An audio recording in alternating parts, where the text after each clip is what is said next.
Marks थे वो थे 355 और नीट में जो मार्क्स थे वो थे 653।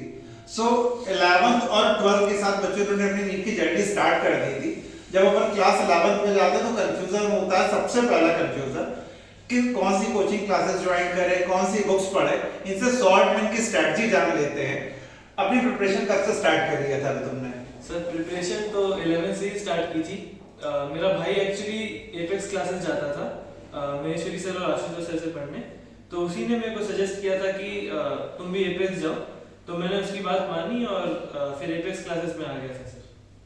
ठीक है, तो बच्चों एक चीज तो ये क्लियर है कि अथर्व के दिमाग में क्लियर था कि इसे मेडिकल फील्ड में जाना और एपेक्स क्लासेस ज्वाइन करना, क्योंकि इसका जो ब्रदर है वो हम लोगों से पढ़ चुका है।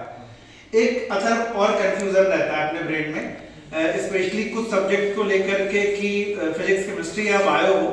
पोस्ट कोविड ये ट्रेंड आ गया है कि लोग कह रहे हैं ऑनलाइन क्लासेस अपन ज्वाइन करें, कुछ लोग कह रहे हैं ऑफलाइन।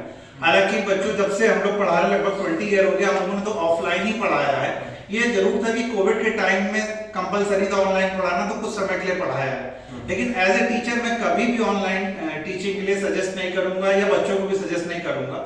अथर्व की क्या राय है, क्योंकि इसने ऑनलाइन भी कुछ समय हम लोगों से पढ़ा है और ज्यादातर ऑफलाइन पढ़ा है, तो तुम्हारा क्या सजेशन रहेगा इसके लिए? मेरे तो यही रहेगा सर, क्योंकि पर्सनली मैंने बायोलॉजी ऑफलाइन ही पढ़ा है, तो काफ़ी बेटर एनवायरनमेंट रहता है और मतलब वो इंटरेक्शन भी काफ़ी सही रहता है सर लोग के साथ, और यही सर मतलब काफ़ी अच्छा है ऑफलाइन ही। तो बच्चों फिजिक्स हो, केमिस्ट्री हो या बायो हो, जब तक आप टीचर से आपका इंटरेक्शन नहीं होगा, आप डाउट नहीं पूछोगे, तब तक मेरे हिसाब से लर्निंग का वो प्रोसेस तो मुझे बेस्ट नहीं लगता। ये जरूर हो सकता है कि एक ऑप्शन हो सकता है, but offline is must for every candidate who is preparing not only for NEET but also for JEE और अदर कॉम्पिटिटिव एग्जाम। तो यही अथर्व का भी कहना है। और अभी एम्स में हो, वहां पर कैसी पढ़ाई चल रही है अथर्व अपनी?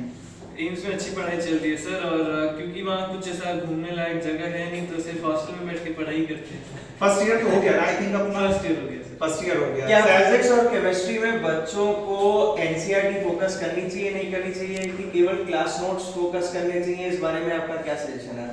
क्लास नोट्स तो बिल्कुल करने ही है, और एनसीईआरटी की बात करें सर, तो जो एनसीईआरटी के पेजेस में ना चैप्टर के बीच में क्वेश्चंस रहते हैं, तो वो तो करने ही है, और चैप्टर खत्म होने के बाद भी बॉक्स में क्वेश्चंस दिए रहते हैं, तो वो कभी कभी ऐसे होते हैं कि सेम टू सेम वही आ जाते हैं क्वेश्चंस, तो बिल्कुल करनी चाहिए।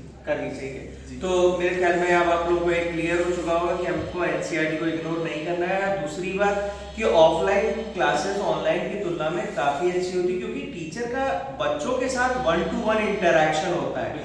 और बायोलॉजी में इवन आप क्या पढ़ा रहे हैं वो मैटर नहीं करता, जब तक कि आप बच्चों के साथ नंबर ऑफ क्रॉस क्वेश्चंस नहीं करें।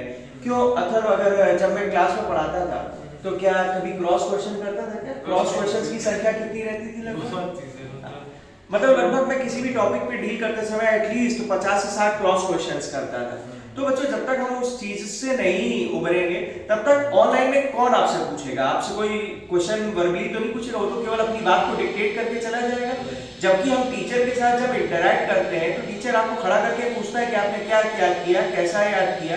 इसलिए हर पहलू में ऑफलाइन क्लासेस का कोई तोड़ नहीं है, और वो ऑनलाइन से कई गुना ज्यादा अच्छी होती है। ठीक है बच्चों। ठीक है बच्चों।